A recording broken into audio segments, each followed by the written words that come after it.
Гляньте на меня. Я погибаю.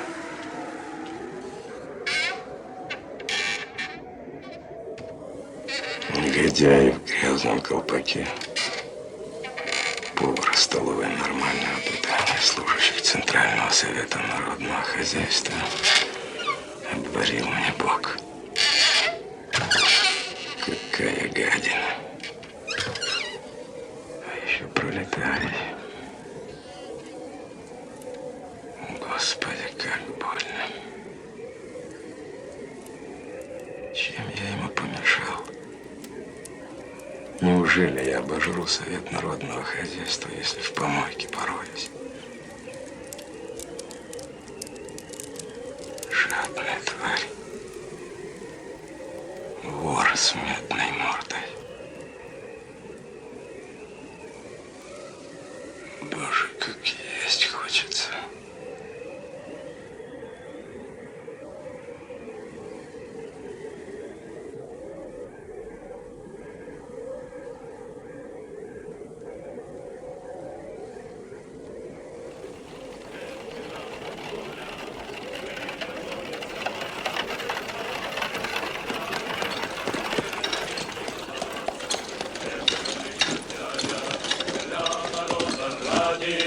Никакая контра не уйдет от нас. Чу-чу-чу, стучат копыта. Чу-чу-чу, ударил пулемет. Белая гвардия на голову разбита, а Красную армию никто не разобьет. Белая гвардия на голову разбита, а Красную армию никто не разобьет.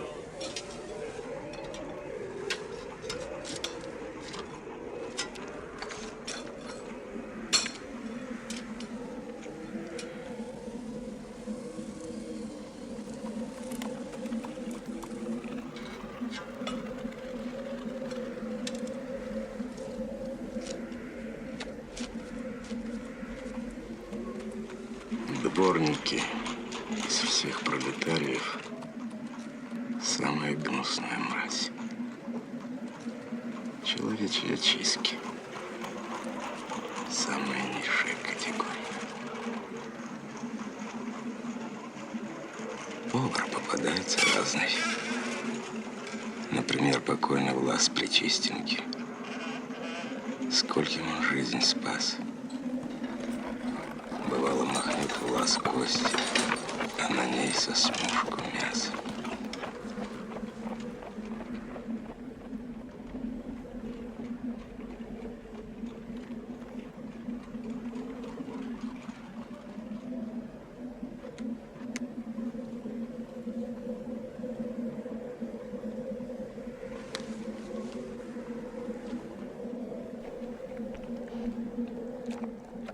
Шарик, замерз, бедняжка.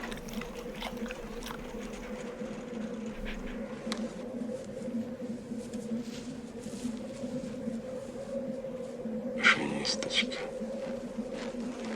Получает по 9 разряду 4,5 червонца. На службе с нее вышли. Тухлятины в столовой накормили. Ей на кинематограф не хватает. А кинематограф у женщин – единственное утешение в жизни.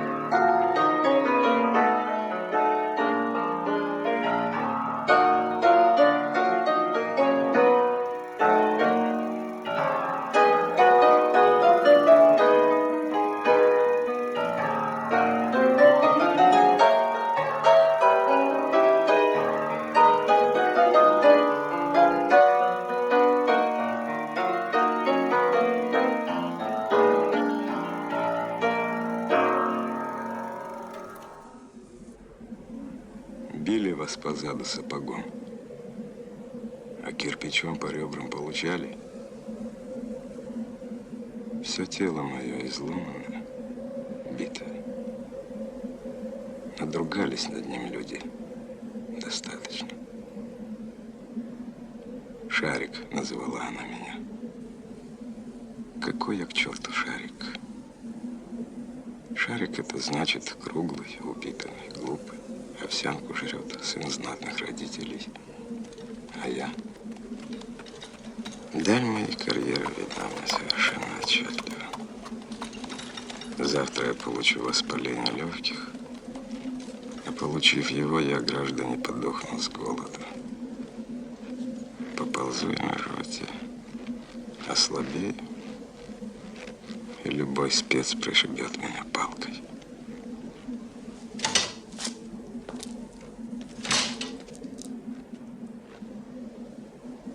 Да, этот тухлый солониный лопать не станет. Что он мог покупать в дрянном магазинишке? Колбасу. Господин, отдайте ее мне.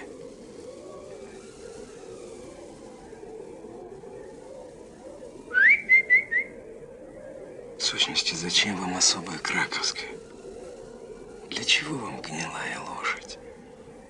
Нигде, кроме такой отравы, не получите, как в Массельпроме. Руки вам лизать. Больше ничего не остается. Без ошейника. Вот и прекрасно. Тебя-то мне и надо. Пойдем за мной. Бабухов, сделайте одолжение.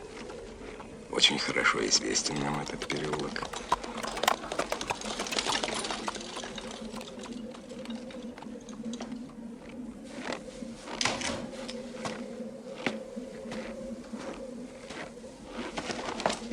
Здравия желаю, Филипп Филиппович. Здравствуй, Федор. Писем не было? Никак нет. Ну что ж ты сидишь? Иди, не бойся. Нет, тут швейцар. Опаснее дворника. Даже котов. Ну иди, иди. Пожалуйте.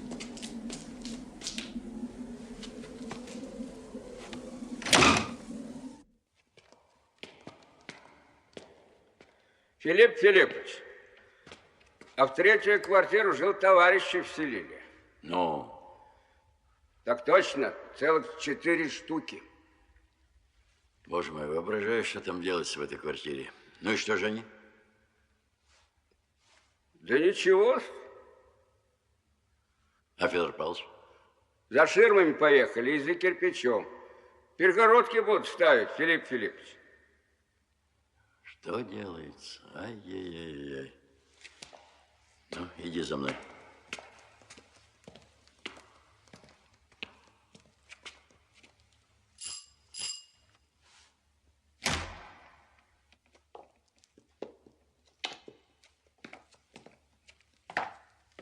Где ж вы такого взяли, Филипп Филиппович? Да чего ж паршивый? Ну, что ты говоришь? Какой паршивый? Это не парша. О, это ожог. Это какой же негодяй тебя обварил?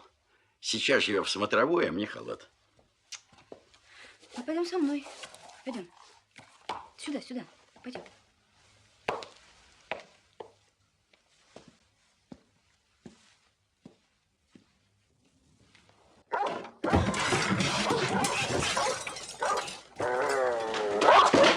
Я не знаю, Филипп Филиппович. Вот. Доктор Барменталь. Эфир. Доктор Барменталь. Куда ж ты? Сына, держи его за шиворот, мерзавца. Опять электричество.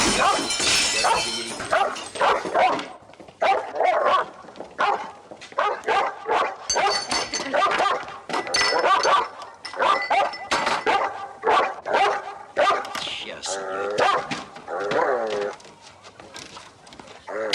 Осторожно, доктор!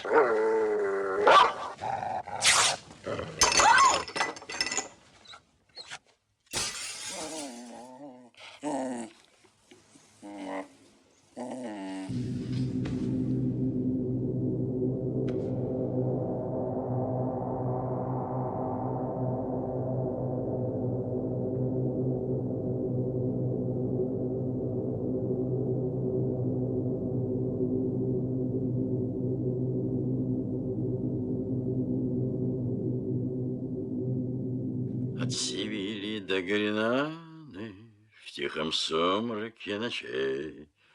А? Ну ты зачем, бродяга, доктора укусил, а? Зачем стекло разбил? Ну ладно, опомнился, лежи, болван.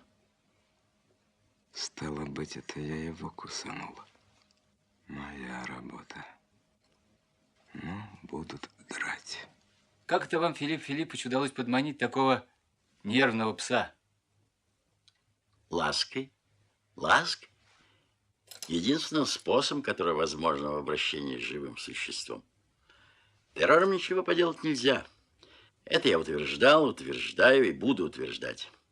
Они думают, что террор им поможет. Нет, нет, не поможет. Какой бы он ни был, белый, красный или даже коричневый. Зина, я купил этому прохвосту краковской колбасы.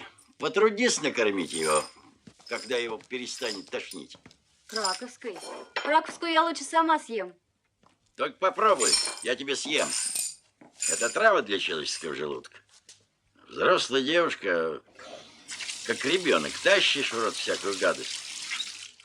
Предупреждаю, ни я, ни доктор Берменталь не будем с тобой возиться, когда у тебя живот схватит. Ну, пришел в себя?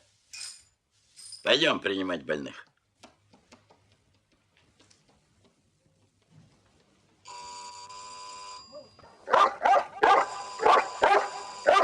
Молчать. Прежний.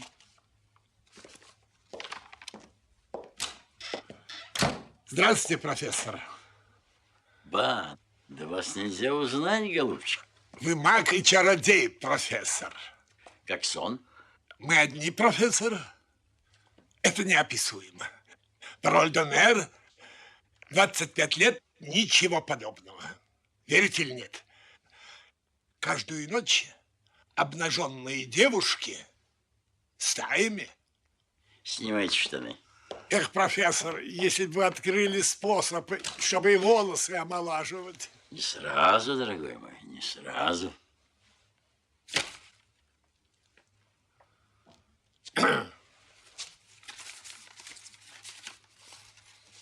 Вы, однако, смотрите, не злоупотребляйте. Я не злоупотребляю. Я, дорогой профессор, только в виде опыта. Ну и каковы результаты? О, 25 лет. Клянусь Богом, ничего подобного. Последний раз в 1899 году в Париже, на Рю-де-Ле-Пе. Ну что ж, прелестно. Все в полном порядке. Я, признаться, не ожидал такого результата. А много крови, много песен для прелестных. Иногда. Я же той, что всех прелестней. Раз, два, три.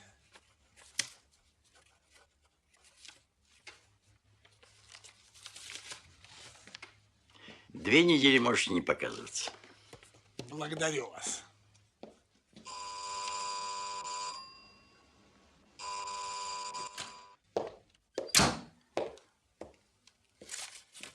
Годы показаны неправильно. Вероятно, 54-55. Тоны сердца глуховаты. Угу.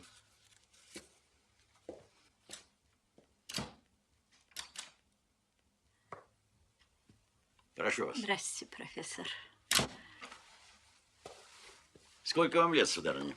О, профессор.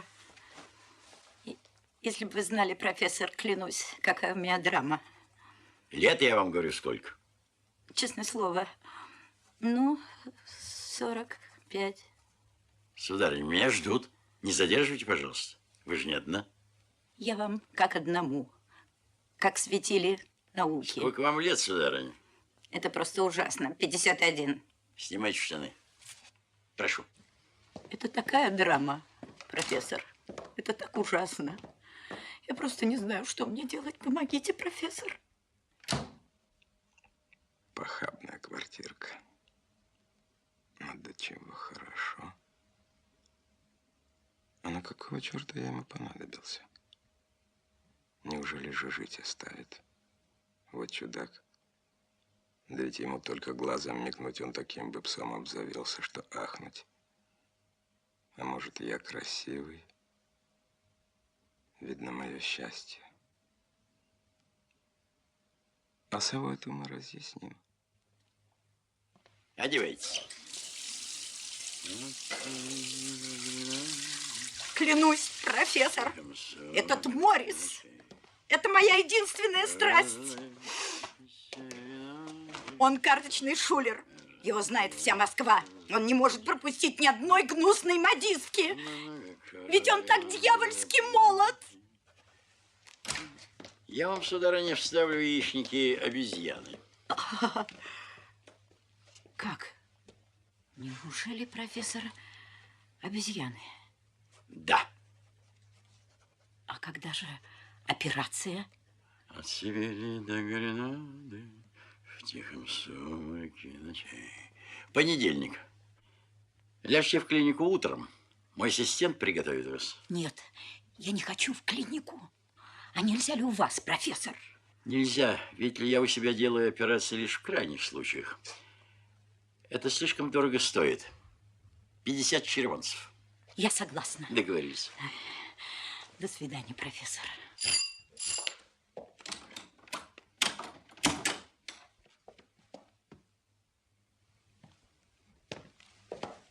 Посторонние в доме есть? Нет. А где профессор? Там.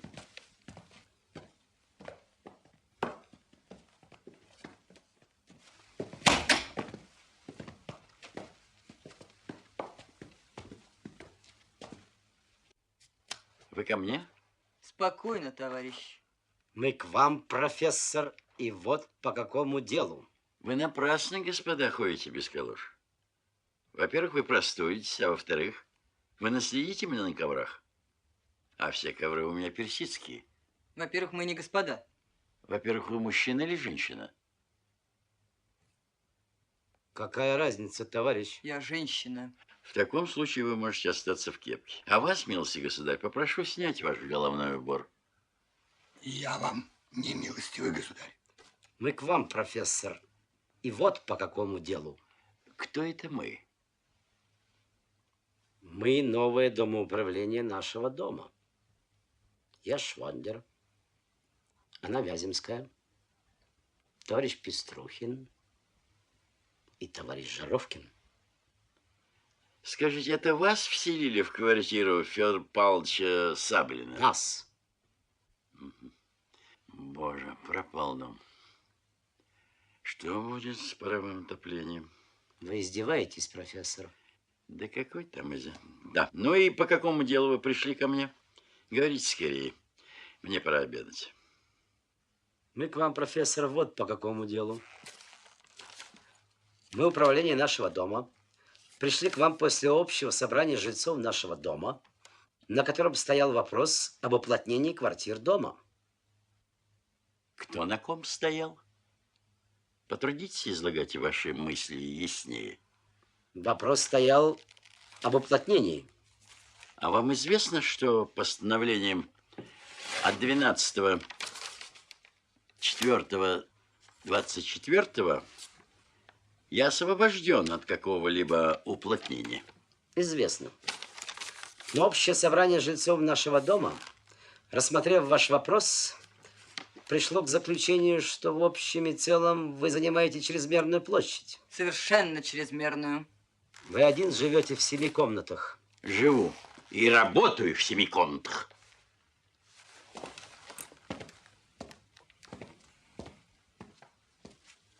И желал бы иметь 8-ю. Она мне необходима под библиотеку. 8-ю. Вот здорово. Это неописуемо. Извините, профессор, но общее собрание жильцов нашего дома просит вас добровольно, в порядке трудовой дисциплины, отказаться от столовой. Столовых нет ни у кого в Москве. Даже у Айсидоры Дункан. А также и смотровой. Кстати, смотровой может соединиться с кабинетом. Вполне. Правильно, товарищ? И где же я должен принимать пищу? В спальне. Спальня. Спальня. Очень возможно, что Исидора Дункан так и делает. Может быть, она в кабинете обедает, а в ванной режет кроликов. Может быть. Но я и не Исидора Дункан. Я буду обедать в столовой, а оперировать в операционной. Передайте это общему собранию. А мне предоставьте возможность принимать пищу там, где ее принимают все нормальные люди. А не в передней и не в детской. Тогда, профессор, ввиду вашего упорного противодействия, мы подадим жалобу в высшей инстанции. Одну минуточку. Я вас прошу подождать.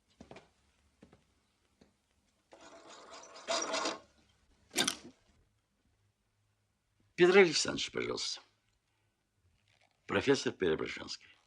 Петр Александрович, очень рад, что вас застал. Благодарю вас, здоров.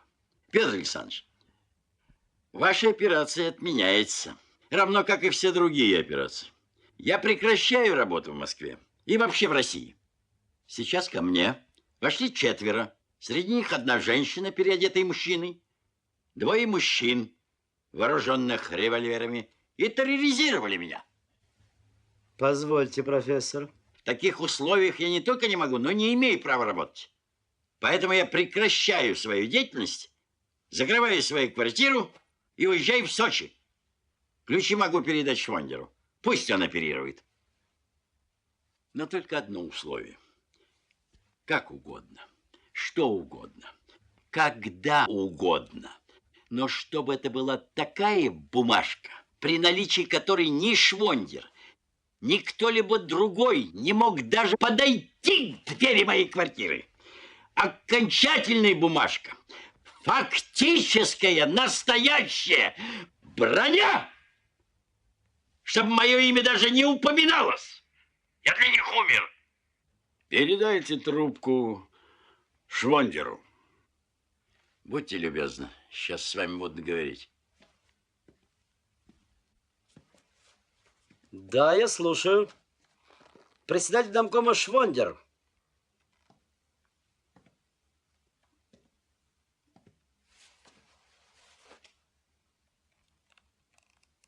Так. Так мы же действовали по правилам. Так. У профессора и так исключительное положение. Мы знаем об его работах. Целых 5 комнат хотели оставить.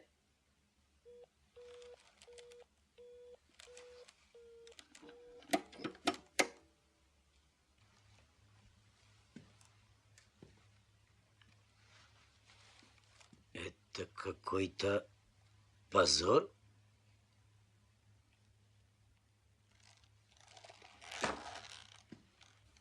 Если бы сейчас была дискуссия, я доказал бы Петру Александровичу. Виноват. Вы сию минуту хотите открыть дискуссию? Я понимаю вашу иронию, профессор. Мы сейчас уйдем. Но я, как заведующий культотделом нашего дома... Заведующие. Заведующая. Предлагаю вам взять несколько журналов в пользу детей Германии. По полтиннику штука. Не возьму. Но почему вы отказываетесь? Не хочу. Вы не сочувствуете детям Германии? Сочувствую. А, полтинника жалко. Нет. Так почему же? Не хочу. Знаете ли, профессор, если бы вы не были европейским светилом, и за вас не заступились бы самым возмутительным образом, вас следовало бы арестовать. За что? А вы не любите пролетариат. Да, я не люблю пролетариат. Зина, подавай, голубушка, обед. Вы позволите, господа?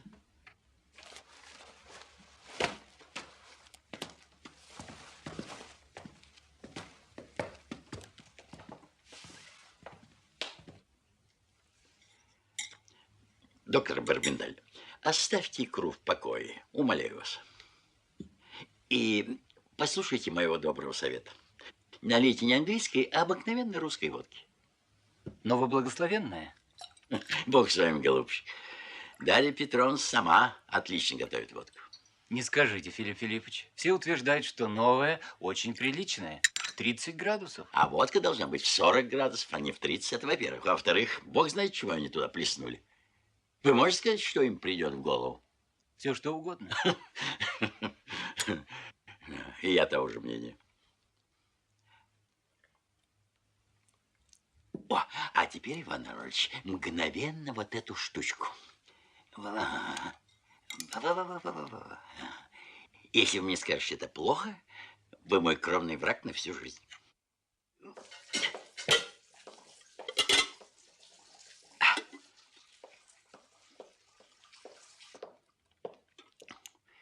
Это плохо?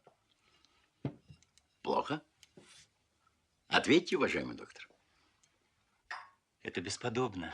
Еще вы заметьте, Иван Иванович, холодными закусками и супом закусывают только недорезанные большевиками помещики. Маломальски уважающий себя человек оперирует закусками горячими. А из горячих московских закусок это первое. Когда-то их великолепно приготавливали в Славянском базаре. На, получай.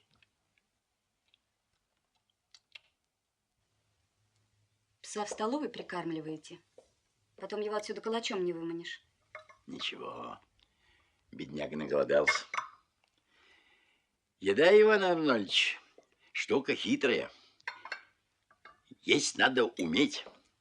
А представьте себе, большинство людей есть вовсе не умеют. Нужно не только знать, что есть, но и когда, как и что при этом говорить.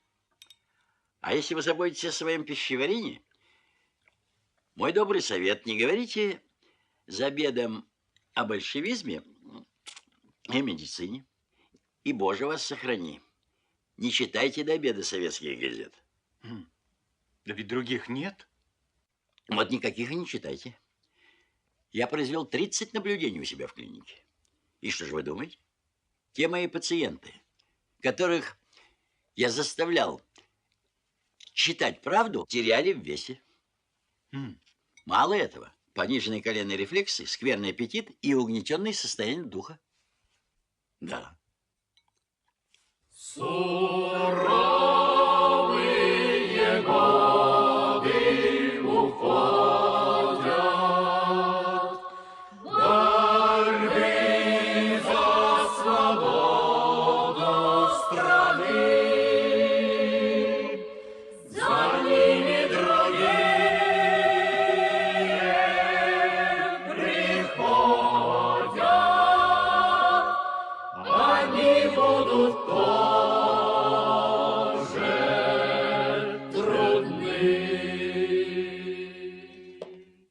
Зина, что это значит? Опять общее собрание сделали. Опять? Ну, теперь стало пошло. Пропал дом. Все будет как по маслу. Вначале каждый вечер пение, затем в сортирах замерзнут трубы, потом лопнет паровое отопление и так далее. Вы слишком мрачно смотрите на вещи, Филипп Филиппович. Они теперь резко изменились. Голубчик, я уж не говорю о паровом отоплении. Пусть, раз социальная революция, не надо топить. Но я спрашиваю, почему это? Когда это началось, все стали ходить в грязных калошах и валенках по мраморной лестнице. Вот это да. И почему это нужно, чтобы до сих пор еще запирать калоши и приставлять к ним солдата, чтобы их кто-нибудь не стащил? Он бы прямо на митингах мог деньги зарабатывать. Первоклассный деляга. Почему убрали ковер с парадной лестницы? Что? Карл Маркс запрещает держать на лестнице ковры? Где-нибудь у Карла Маркса сказано, что второй подъезд дома на Причистенке нужно забить досками, а ходить кругом вокруг через черный вход. Кому это нужно? И почему это пролетарий не может снять свои грязные калоши внизу, а пачкает мрамор? Да у него ведь, Филипп Филиппович, вовсе нет калош. Ничего похожего. На нем теперь есть калоши. И это калоши мои. Это как раз те самые калоши, которые исчезли весной 17-го года. Спрашивается, кто их попер? Я? Не может быть. Буржуй Саблин? Сахарозаводчик Полозов? Да ни в коем случае. Это сделали как раз вот эти самые пивуны. Да хотя они бы снимали их на лестнице. Какого черта убрали цветы из площадок? Почему электричество? Дай бог памяти, тухло в течение 20 лет 2 раза, в теперешнее время аккуратно гаснет 2 раза в день. Разруха, Филипп Филиппович. А что означает эта ваша разруха? Старуха с клюкой? Ведьма, которая вышибла все стекла, потушила все лампы? Да ее вовсе не существует, доктор. Что вы подразумеваете под этим словом, а? А это вот что.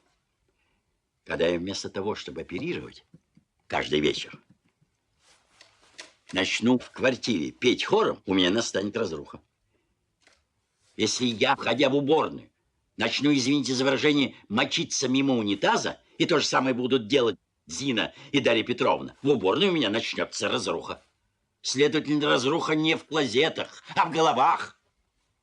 Значит, когда эти баритоны кричат «Долой разруху!», я смеюсь. Ей-богу, мне смешно. Это означает, что каждый из них должен лупить себя по затылку. И вот когда он выбьет из себя все эти, понимаете, галлюцинации и займется чисткой сараев прямым своим делом, разруха исчезнет сама собой. 2 богам служить нельзя, дорогой доктор. Невозможно в одно и то же самое время подметать трамвайные пути и устраивать судьбы каких-то иностранных оборванцев. Контрреволюционные вещи, говорите, Филипп Филиппович? А ничего опасного. Никакой контрреволюции. Кстати, вот еще слово, которое я совершенно не выношу. Абсолютно неизвестно, что под ним скрывается. Черт знает что. Так вот я и говорю, никакой контрреволюции в моих словах нет. В них здравый смысл и жизненная опытность. Мерси. Я вам сегодня вечером не нужен, Филипп Филиппович? Нет, благодарю вас. Мы сегодня ничего делать не будем. Во-первых, кролик издох, а во-вторых, в большом Аида. А я давно не слышал. Помните дуэт? На-ла-ла-ла-ла-ла-ла. Ко 2-му акту поеду. Как это вы успеваете, Филипп Филиппович? Успевает всюду тот, кто никуда не торопится. Я за разделение труда. Доктор, в большом пусть поют. Я буду оперировать. И очень хорошо. И никаких разрух. Но скоро у тебя Бог заживет. Да, Иван Иванович. Повнимательнее последите, как только подходящая смерть, тотчас со стола питательную жидкость и ко мне. Не беспокойтесь, Филипп Филиппович, патологоанатомы мне обещали. Угу. Профессор, это будет небывалый в мире эксперимент. Не сомневаюсь. Ну, а пока мы уличного неврастенника понаблюдаем. Скоро ты нам понадобишься.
Я красавец. Быть может, неизвестный собачий принц. Инкогнито. Очень возможно, что бабушка моя согрешила с водолазом. То-то я смотрю, у меня на морде белое пятно. Откуда, спрашивается?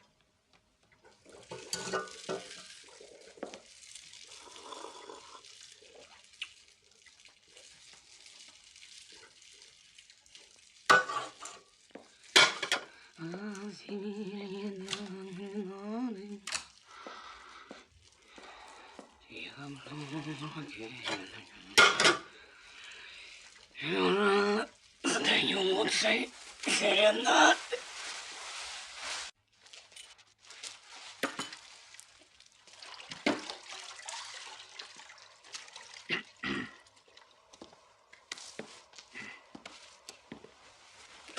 Ой, ну что ты, как демон пристал. Ну, подожди, ну сильно же пойдет. Ну что ты, как будто тебя омолодили. Нам это ни к чему. Ой, да чего ж ты огненная? Ну, вон, бессовестный. Уже поленом сейчас, чтобы не подсматривал. Я нарочно не убрала, Филипп Филиппович, чтобы вы полюбовались.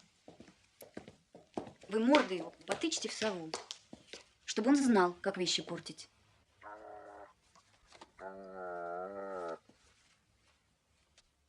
Зачем ты, свинья, сову разорвал, а? Мешала она тебе? Мешала? Я тебя спрашиваю. Зачем профессора Мечникова разбил? Его нужно хоть раз хлыстом отодрать, а то он совсем избалуется. Вы посмотрите, что он с вашими калошами сделал, Филипп Филиппович. Не надо никого никогда драть. Запомни это раз и навсегда. На человека и на животное можно действовать только внушением. Мясо ему давали? Господи, да он весь дом обожрал. Удивляюсь, как он не лопнет. Ну и пусть тебе ест на здоровье. Доктор Барменталь не звонил? Убийства не было? Нет. Сову сегодня же отправить чучеленьку. Кроме того, вот тебе 8 рублей и 16 копеек на трамвай. Съезди к Мюру и купи хороший ошейник. Но чем тебе профессор Мечников помешал? Ха, хулиган.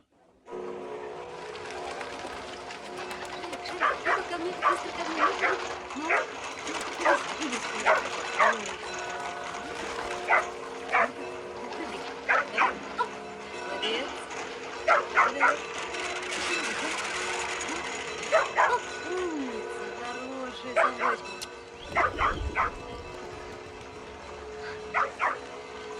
Ну куда ты побежал? Иди скорее сюда, ну? Куда ты побежал? Иди сюда. Иди скорее, иди.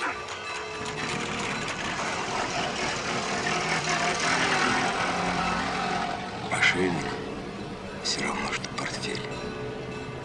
Я вытащил самый главный собачий билет. Ножом в сердце? Отлично. Сейчас же везите. Сейчас же. Зина, Дарья Петровна к телефону записывать. Никого не принимать. Переодевайся, ты мне нужна.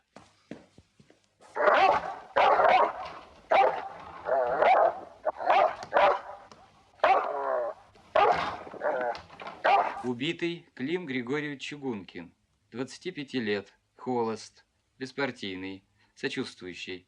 Судился 3 раза и оправдан. Первый раз благодаря недостатку улик. Второй раз спасло происхождение. Третий раз условно каторга на 15 лет. Кражи. Профессия – игра на балалайке по трактирам. Печень расширена. Алкоголь. Причина смерти – удар ножом в сердце, пивной стоп-сигнал. Пойдем со мной. Пойдем, Шарик. Пойдем. Вот. Пойдем. Ну, куда же ты? Ну, Шарик. Шарик. Ну, пойдем, не бойся.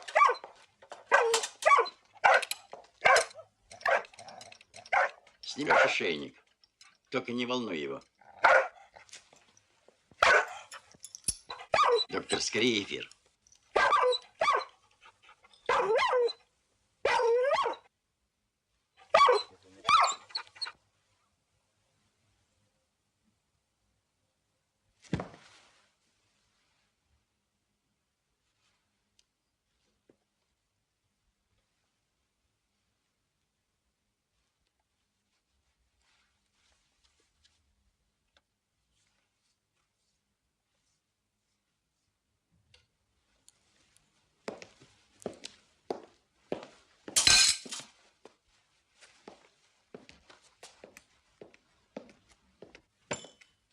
Можно мне уйти, Филипп Филиппович? Можешь.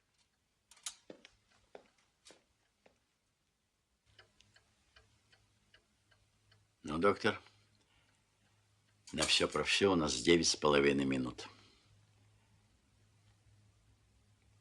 С Богом, нож.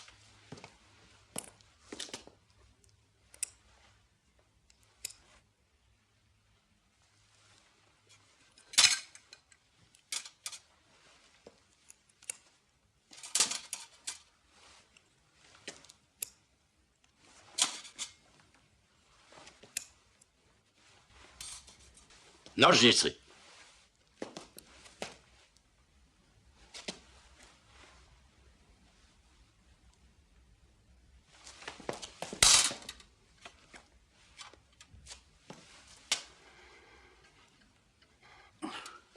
Железы давайте.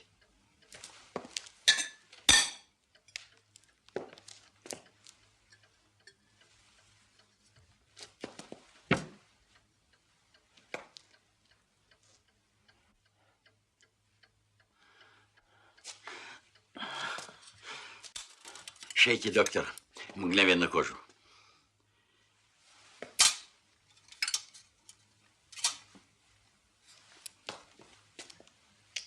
Вам нет равных в Европе, ей-богу, профессор. Перестаньте. Переворачивайте ее.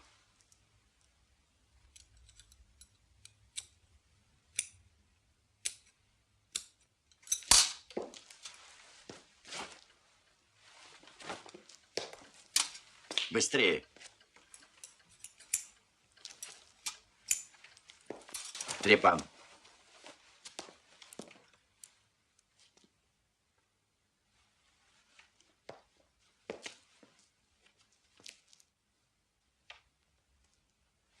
Пульс резко падает. Колите.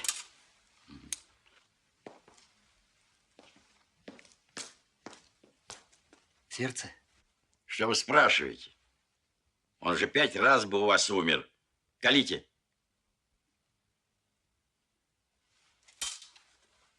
живет на еле-еле. Хватит рассуждать. Живет, не живет. Гипофиз давайте.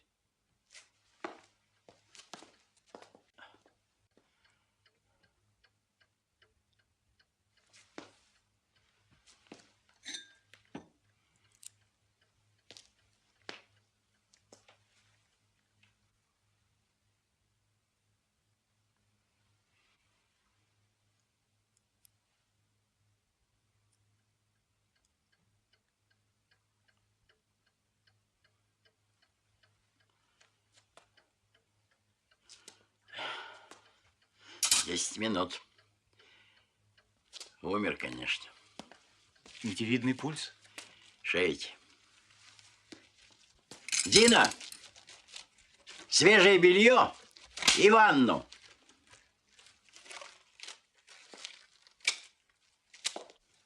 А? Черт возьми, смотри. Живой.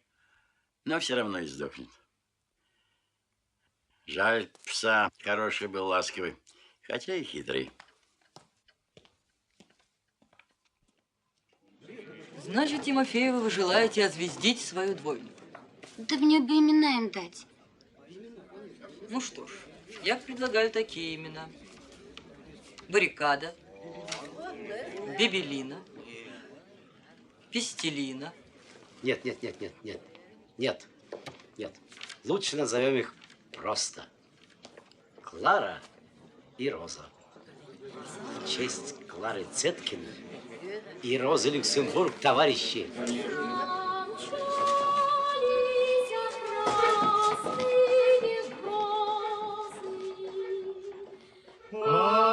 Победа настала кругом. О, крики суровые слезы, пролиты в боях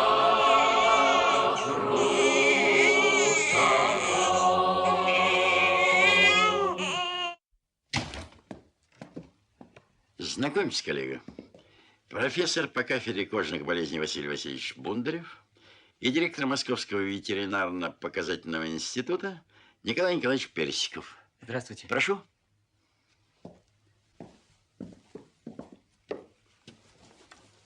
Начинайте, доктор. Я просто теряюсь. Ей-богу, сойти с ума. Начинайте.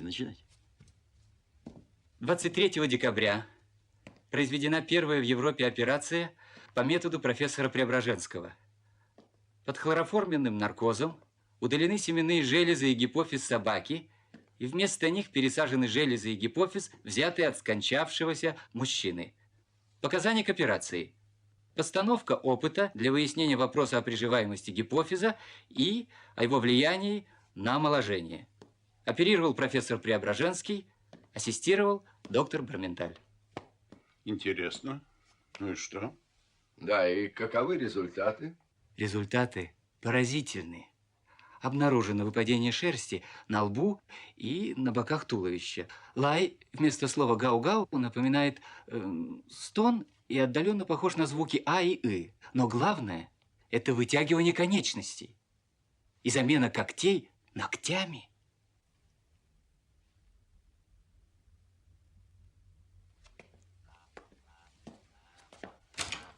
Прошу, доктор. Прошу, господа.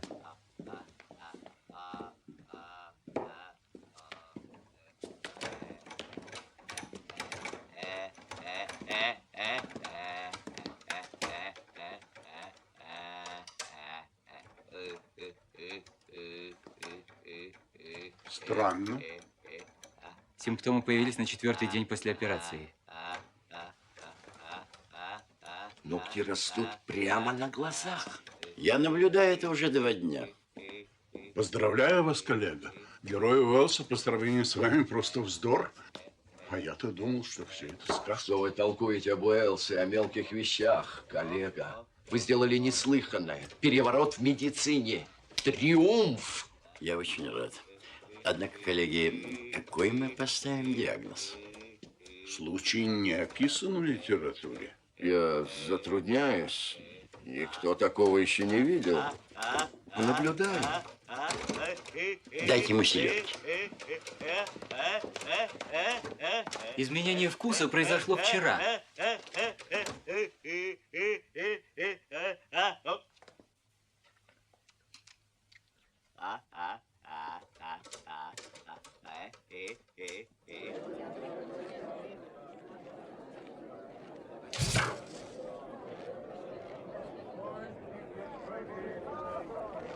Говорят, здесь марсиане поселились. Какие к черту марсиане? Вот, черным по белому от 7 января. Слухи о марсианах в Обуховом переулке распущены торговцами Сухаревки. Они обустроены как? Понятно? Так чего вы здесь торчите? Черт.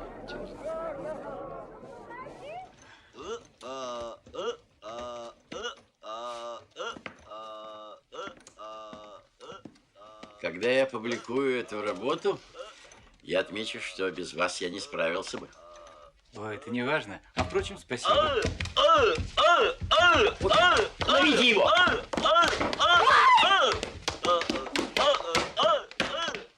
Профессор, он встал на ноги. Однако, как он набирает вес? 25 килограммов. Да жрет же вдвое больше, чем прежде. Включите фонограф. Ой, это феноменально. Может быть, он есть хочет? Принесите, пожалуйста. Профессор, на наших глазах происходит чудо. А вы знаете, что такое оборвал? Это глафрыба, коллега, только наоборот. Глафрыба.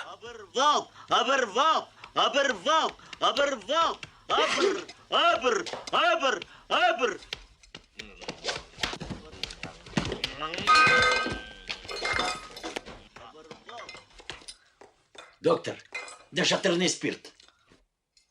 Профессор, у него отвалился хвост. Быть может, на долгие века запомнит человечество это наследие, доставшееся науке от эпохи военного коммунизма. Пусть из этих, живущих отдельной жизнью желез, будут созданы особые рабочие станки, специальные фабрики по омоложению и исправлению живых людей.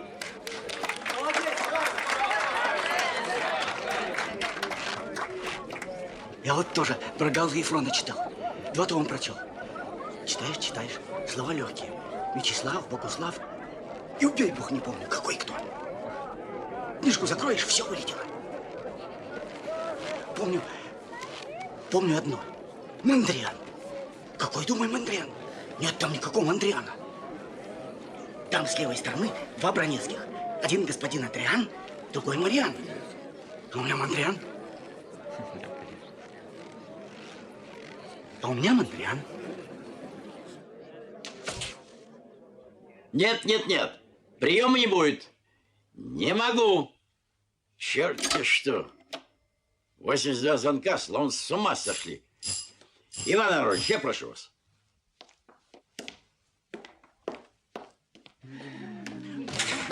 Извините, я корреспондент вечерней газеты.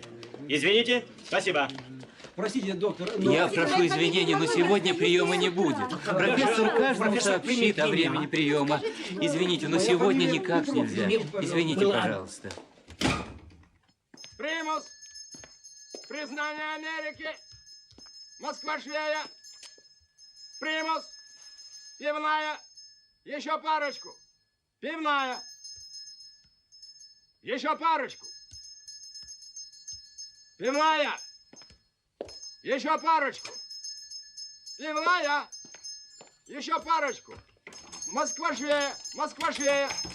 Пивная! Еще парочку! Буржуи! Буржуи!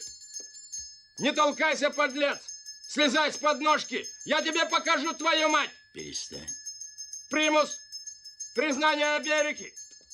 Москва-Швея! Москва-Швея! Москва-Швея! Примус! Пивная! Я должен признать свою ошибку. Еще парочку! Перемены гипофиза дают не омоложение, а полное очеловечивание. От этого ваше изумительное, потрясающее открытие не становится меньше. Москва-швея, я тебе покажу твою мать. Москва-швея. Москва-швея. Да-да, дорогой доктор, Москва-швея. Примус. Я вас прошу, Иван Аронович, купить ему штаны и пиджак. Удивительное явление. Недавно в Обуховском переулке родился ребенок, который играет на скрипке. Только с помощью современных средств медицины он смог появиться на свет. На нашем снимке профессор Ф.Ф. Преображенский, делавший кесарево сечение матери. Кесарева. Ну, кесарево. Так это ж доктор Барменталь. А ну.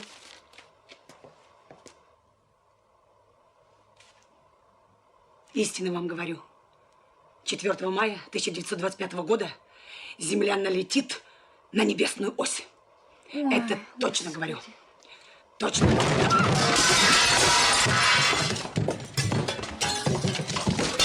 Держите его! Держите его!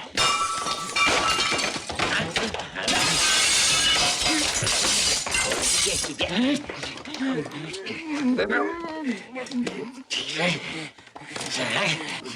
Надевайте штаны. Сейчас. В очередь, сукины дети! В очередь! Дайте ему селедку. В очередь! Сейчас.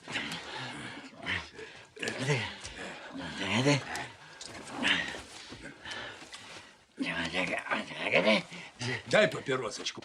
У тебя брюки в полосочку. Не плюй на пол. Отлезь, гнида. Если ты позволишь еще раз обругать меня или доктора, тебе влетит.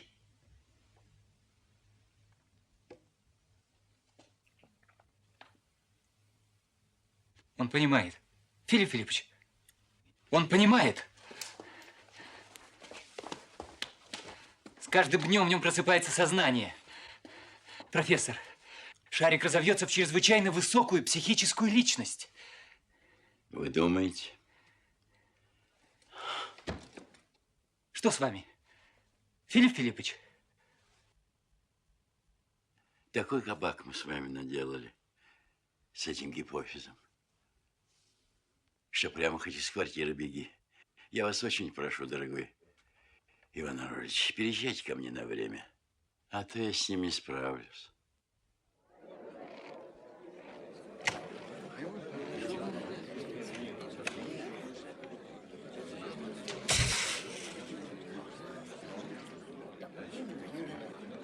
Пошли, товарищи.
Изумительный опыт профессора Преображенского раскрыл одну из тайн человеческого мозга. Отныне загадочная функция гипофиза разъяснена.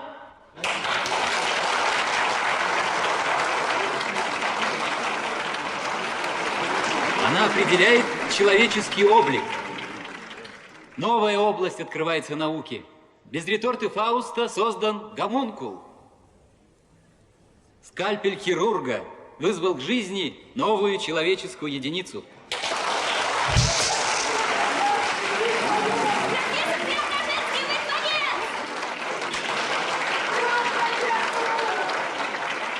По строению тела человек совершенный,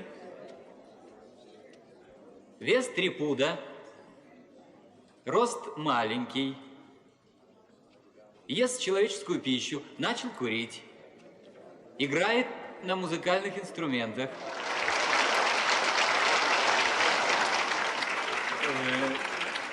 Прошу вас.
Филипп Филиппович, может, достаточно?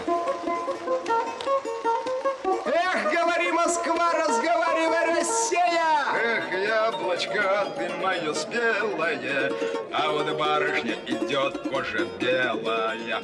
Кожа белая, а шуба ценная, если дашь чего, будешь целая. Эх, яблочко, да с голубикою, подходи, буржуй, глазик выколю. Глазик выколю, другой останется, чтоб видал говно, кому кланяться. Филипп Филиппович, что с вами? Филипп Филиппович. Профессор? Несчастье-то какое. Пульс проверьте. Наштырный спирт. Откройте окна! Откройте окна! Он еще танцует? Танцует.